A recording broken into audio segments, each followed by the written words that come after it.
Hi folks, this is Max from GalaxyNote2root.com. So I've got my Verizon Galaxy Note 2 here. I'm over here in Seoul, South Korea, and it's actually roaming in global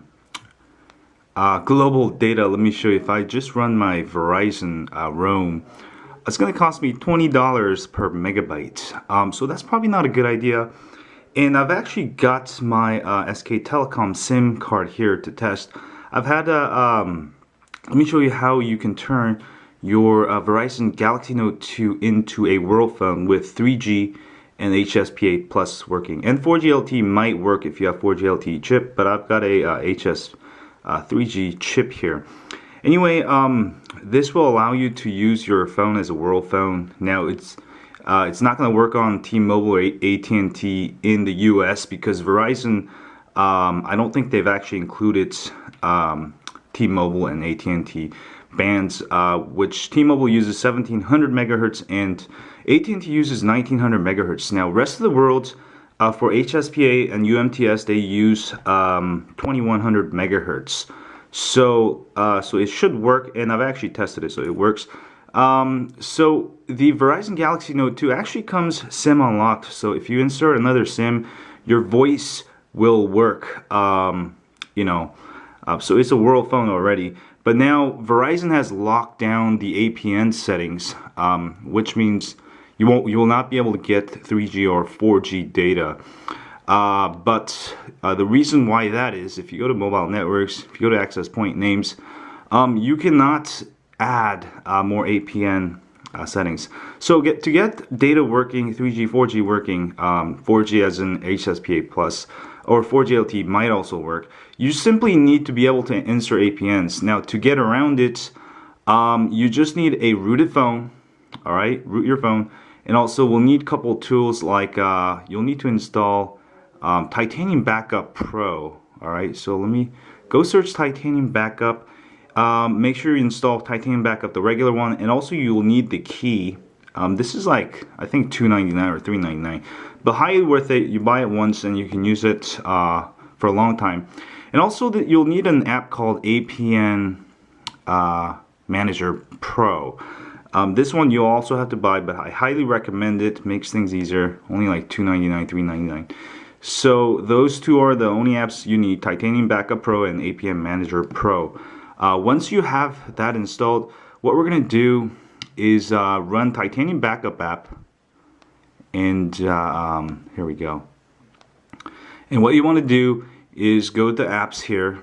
If you have the Pro version, there's an option where you can convert any app into a system app. Now, by doing that with the APM Manager Pro, you'll be able to add new APNs from another country. So let me go ahead and hold down on it, and if you go to the rightmost menus, you'll find this menu called Convert to System App. So convert to System App, and once that app is converted to System App, you can actually add new APNs. And that's pretty much it, and you'll have to find out the APN for the network. Now I'm using this network called SK Telecom in South Korea here. So I'm gonna go ahead and run APM Pro. Now, once it's converted, it might look all weird. Oops, you'll have to go find the app. Let me see. It actually converted into ALE, Android APM Manager, or it could still be Android APM Manager Pro. But go ahead and run that, and you'll see a bunch of menus here. You simply have to insert a new APN and go Google like your carrier's APN settings. And basically you need the APN, and also you'll need to enter the MMSC, MMS proxy, MMS port if you want to send MMS messages. And also very important is MCC and MMC. Get those values and insert it in here. And I've actually inserted already for SK Telecom. Let me actually show you. Edit, and so I've inserted APN web.sktelecom.com and also MMSC, MMS proxy, MMS ports, MCCM, and then MNC. That's pretty much the most important thing. Rest of the things you don't have to fill out. So you can actually switch it like this, Or what I like to do is swap APN and choose one of the main Verizon ones and the one you're gonna switch to. So I'm gonna choose SK Telecom, the one I just made, or the one you made, and also the other one is the Verizon. It doesn't really matter, you can just choose Verizon Internet, any of the Verizon Internets.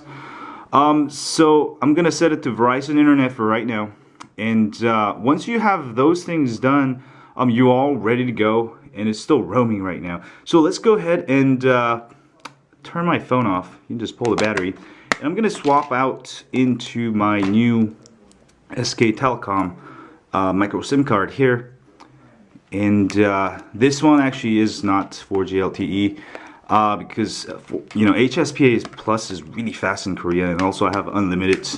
If I do get the 4G LTE, there's no unlimited. It's very expensive. There's no reason for me to do that since I don't, live in South Korea. Just need some internet when I visit. So I'm gonna go ahead and restart my phone, and let me clean my phone real quick. And yes, your Note 2 does support HSPA Plus and GSM. It's a world phone. So now I've rebooted. For SK Telecom, you might have to restart the phone twice, or any phones in Korea. Other countries you don't have to, you just have to do it once. So let me go ahead and run APM Manager again, the ALE blah blah thing, and then I'm gonna swap the APN to SK Telecom, right? So now I'm getting data, and let me turn off my Wi-Fi, and you'll get this error, non-Verizon SIM, don't worry about it, just there, but you can still use it perfectly. Let me turn off my Wi-Fi, and I should start getting 3G or 4G HSPA, and I've actually turned off my mobile network because I don't want to get charged for roaming. So I'm going to go ahead and turn mobile data on. And you don't have to turn global data roaming access on since I'm not roaming. And you can see I've got H. So I've got, let me show you the browser here real quick. And you'll see that internet is working just fine here. All right. And let me also show you about phone here and show status. And you'll see I'm on SK Telecom, and mobile network I'm on HSDPA 9 there, and there's my Korean phone number, and there you go. So I've got HSPA Plus working, and let me dial 411. 411 is actually 114 in Korea, and let me check that my voice is working, and there we go.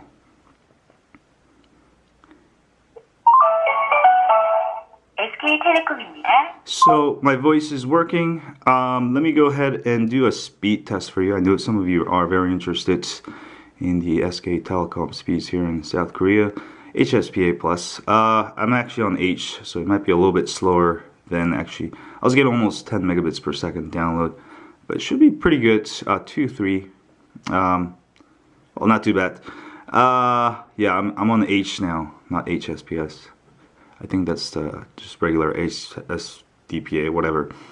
So my data is working, my my voice is working, and there you go. I had a similar tutorial with the Galaxy S3, but I couldn't show you that the data was working because I didn't have the 2100 megahertz band to test with. But here in South Korea, they use 2100 megahertz for HSPA Plus, and also 4G LTE may work if you do have an LTE chip. Obviously I can't test that, but now at least you can use another SIM card in another country and use your phone in another country with voice and 3G HSPA Plus fully working. So anyway, that's how you do it. Now you should be able to do it easily. There's also other ways you can, but this is the easiest way. You can do it without using anything, just use your phone. And very simple to do. And when you go back to the US, you just have to swap out the Verizon card, and what you can do is just simply uninstall the APM Manager in Titanium Backup Pro, or you can just switch the APN back to Verizon. And that's pretty much it. And also one more. Oops, we got cut off there. So if you go to APN's settings, access point names, you'll see that SK Telecom is set as my APN. And you can actually do this on Verizon Galaxy S3 and should work on most actually Verizon phones. All the Verizon phones are, you know, world phones, but obviously Verizon locked down the APN. But you can use a simple method to, you know, use your phone outside the US when you travel outside the US. Anyway, thanks you guys for watching this video. As always, if you like this video, don't forget to hit that like button here, subscribe button down there also. And don't forget to sign up for my email list at galaxynote2root.com. We update you once a week with ROM of the week, tips, hacks, and more. And also, I think that's it. And have a great holidays, Happy New Year. And as always, stay high on Android. Oh yeah. Year 2013 will be the year of Android. Yeah. Alright, see y'all later.